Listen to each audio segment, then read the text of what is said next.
All right, Shalom. All praises to Yahweh, Bahashem Yahushai, Bahashem Rakakadash. Double honor to the apostles and elders of Great Millstone. Salutation to all the brothers and a few sisters out there, onto the Israelite foreigners from the seed of Abraham, Isaac, and Jacob. Shalom in the Hebrew, which means peace. It's a quick show through the spirit of Yahweh, Bahashem Yahushai. Long one of you brothers be edified.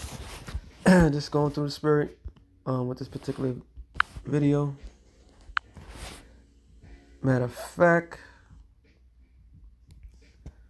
Hebrews 1:1.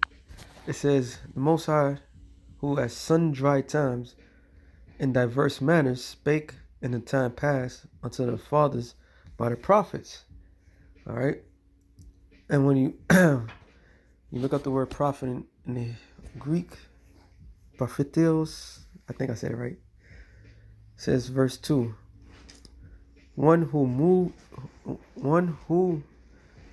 by the Spirit of the Most High, and hence his organ or spokesman solemnly declares to man what he has received by inspiration, especially concerning future events, and a particular such as related to the cause and kingdom of the Most High and to human salvation. Which that was they going off on that part. It's not about human salvation; it's about Israel's salvation.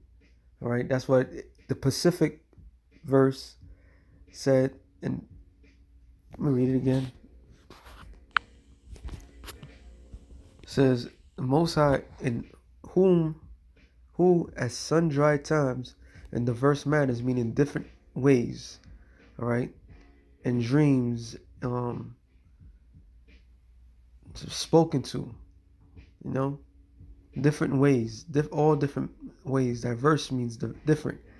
Spake in time past unto the fathers. What fathers? Is it talking about any old father? No, it's talking about our fathers. All right, you blacks, Latinos, Native Americans, because you are the biblical Israelites. Our forefathers are Abraham, Isaac, and Jacob. Okay, and great men after them. This is our stock. This is our cistern. All right, this is our history. So all that diverse manners, the Most High has spoken to our fathers, all right, by his prophets. It says, having these last days spoken unto us by his Son, whom he have appointed heir of all things, by whom also he made the world. So now everybody, men are inspired by Yahushua. Matter of fact, 1 Peter 2, I believe it's 15, I could be wrong. 1 Peter 2 and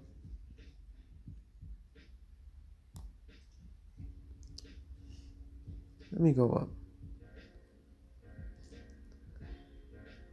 All right, 2 and 9. But ye are a chosen generation, a royal priesthood, and holy nation, a peculiar people, that ye should show forth the praises of him whom called you out of darkness unto his marvelous light. So we live in a time of, like I always say, ungodly times. Simultaneously, we live in godly times, because this is where true faith is going to be recorded in the heavens, and is going to outdo everything that was done in the past. And somebody might say, what do you mean by that? Well, the scriptures clearly tell you there's going to be a time that's never been before. All right, Daniel's the 12th chapter. It tells you 12 and 1, and Jeremiah 30 and 7 tells you about Jacob's trouble. So if there's going to be a time that's never been before, so we're going to be living in some ungodly times. Simultaneously, we're going to live in some godly times. This is where faith is going to flourish at its highest peak. Okay? Because this chosen generation of men that was sent on earth were different from the men in the past. All right? This is where the brothers and the sisters that were written in the book of life, this is where they're going to shine the most. All right? It's not about how you start, it's how you finish. So this is why Peter said what he said. All right. Let me read again. It says, but you are a chosen generation. Chosen by whom? By Yahweh, the Most High, through his son Yahweh Shai. All right. To fight in the name of Yahweh Shai. It says, in holy nation, holy meaning separated. Oh, sorry. A royal priesthood. So we're going to be able to learn the laws, statutes, and commandments. All right. A holy nation, separated, a peculiar people. Peculiar meaning special. All right. That you should show forth the praises of him who have called you out of darkness. And how did the Lord call us out of darkness? What's part of this darkness, this world? Okay. Unto his marvelous light. And what is that light? That light is this truth. So the Lord has called certain men to come into this truth that was ordained to be in this truth. That was put on earth to serve him in these times and show forth their faith and belief in him. It says, which in time past you were not a people, but are now the people of the Most High, which have not obtained mercy, but now you have obtained mercy. Which that goes over a lot of people's head. And what was it's crazy. No, I think it's Second Peter's. No, I'm right. I should have started up, but it's okay. It's all right. So going that to, let me get this real quick. Luke 1:68. It says, blessed be the Lord Yahweh of Israel, for he hath visited and redeemed his people, and have raised up a horn of salvation for us in the house of his servant David, as he spake by the mouth of his holy prophets, which have been since the world begun. So when things are, before something happens, the Lord always sent forth his prophets. All right. Now his prophets are heralds unto his only begotten son, which is Yahweh Shai. A herald is a messenger. Same thing as a prophet. A prophet, scripture tells you, before time was called a seer. All right. Because they were able to be given the gift of sight of the future. Okay. Are we now given that same gift? Yes. Despite obstacles in our way, that's not really giving us what the Lord want. How our forefathers, the Lord was dealing with, but now we fighting through all such sort of obstacles in order to envision the kingdom. And then being in this truth is all about being a visionary. Because if you vision something, you believe in it. And if you believe in it, you have faith in it. And if you have faith in it, there's nothing that can stop you. So we living in that time where faith is going to be put on display, all right? More than ever. I believe 1 Corinthians. I'm just going with the Spirit because I had a couple of things in mind. 1 Corinthians 14. Slovakia.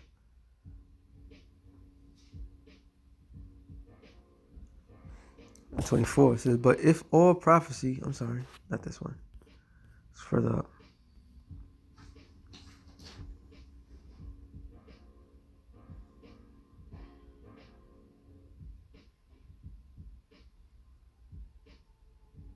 Right. All right. 1 Corinthians.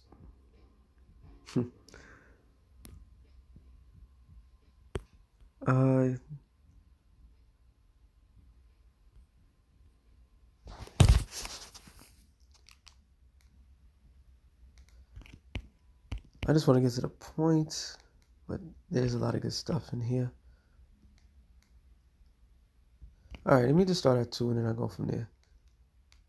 No, I'll start at 1. It says, 1 Corinthians 14:1.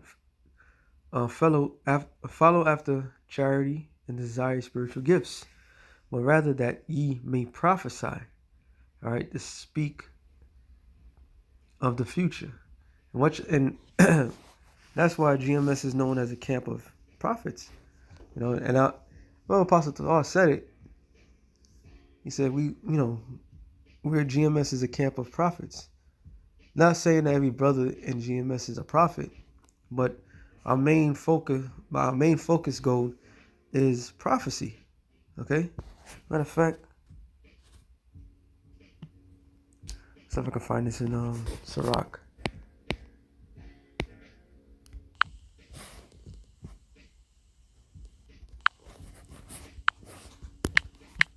See if I can find it.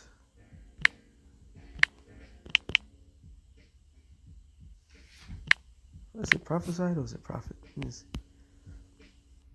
No, prophecy.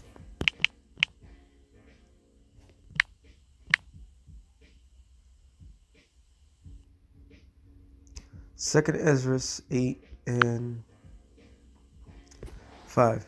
For thou hast agreed to give ear, and art thou willing to prophesy? Matter of fact, that wasn't it. It was right in my face. No, it wasn't it. So rather, yeah.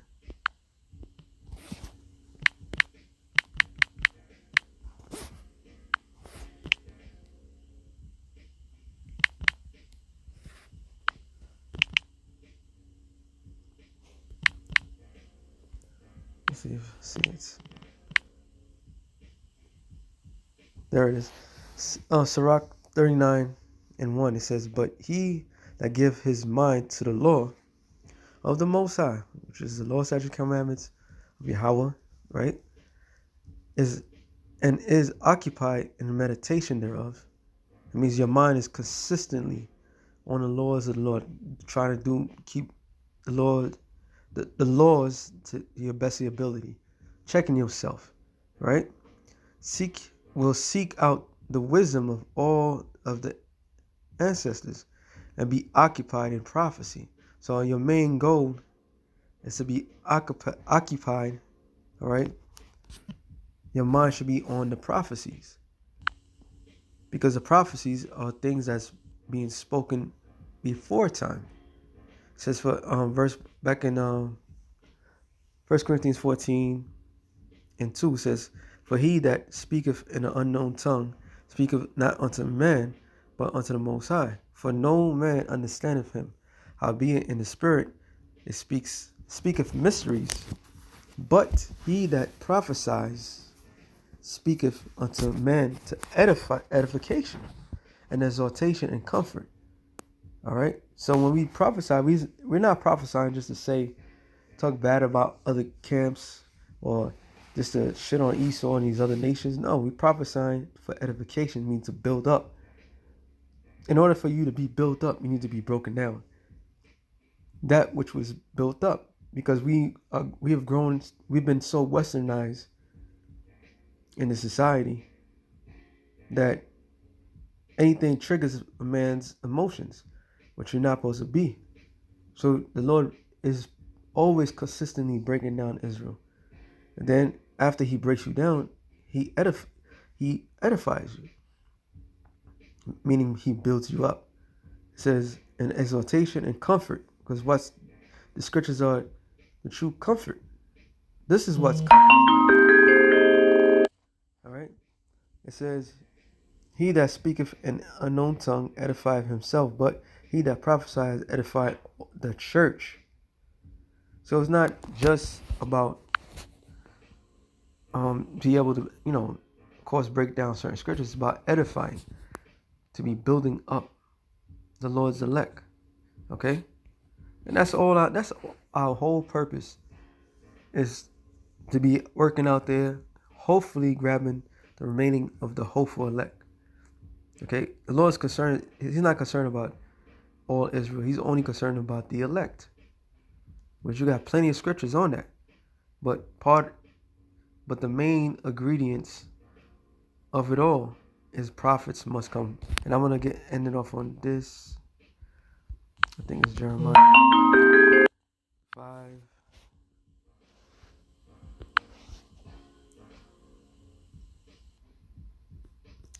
Let me see if I can.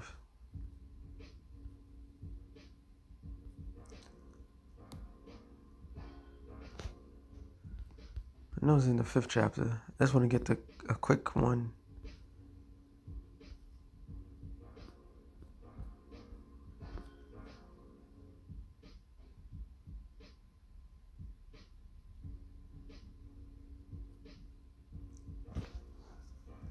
No, not the prophecy coming as when. It says, I'll start with that one. Jeremiah 5:14 says, wherefore thus saith the Lord, power of hosts, because ye have spoke this word, behold, I will make my words in thy mouth fire, and this people wood, and it shall devour them. Lo, I will bring a nation upon you from far, O house of Israel, saith the Lord. It is a mighty nation, a nation whose language thou knowest not, neither understandeth what they say. And what was that the Lord said? That was prophecy that he told Jeremiah. Which one I was looking for when he said it. I sent my prophets early. I think it's the same chapter.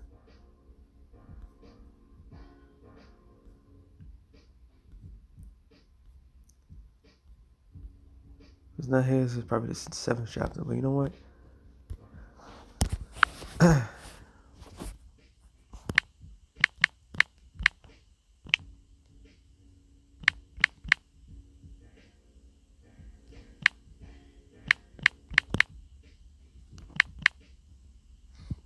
Yeah, it's Jeremiah 7:25. It says, since the day that your fathers, which we established, came forth out of the land of Egypt, unto this day I have sent unto you all my servants, the prophets. So did the Lord say one man? No, he said all his servants. So how much more today? That's why you have a company of prophets. It says daily raising up early and sending them. Yet they hearken not unto me, nor incline their ear, but harden their neck. They did worse than their fathers. So if that was spoken of back then, how much more now? All right. When we go out there in the highways and byways, that's a pure warning of something bad's about to happen. And just like yesterday, people do not listen when the prophets speak. So the prophets are not people that is going to be hidden somewhere, or like it says in the book of Revelations when the Christians trying to break it down, it's only 2 men that's out there. No, those prophets are here, and they've been prophesying the downfall of this kingdom since the 1960s. All right, and these people has not taken heed. Now we're about to see the works of the Lord. Matter of fact, I'm going to just end it off on this. Jeremiah 28:8. It says, for thus saith the Lord of hosts, the God of Israel, let not your prophets and your diviners, 28:8. Oh, 29. Jeremiah 28:8. The prophets that have been before me and before thee of old prophesied, spoken of, envisioned. All right, let's look it up. It says Nabah, to prophesy under influence of divine spirit. All right, so a divine spirit influenced brothers to go out there and teach this word. Now remember what the priest I was thinking about. But it's too late. It says of false prophets to prophesy under influence of divine spirit of prophets. So Nabah, both against many countries and against great kingdoms of war and of evil pestilence. So that is a job of a prophet. All right, to tear a place down that's not sitting right with the one that sent them. So with that being said, something real quick to the spirit. Shalom to the elected nations. Shalom.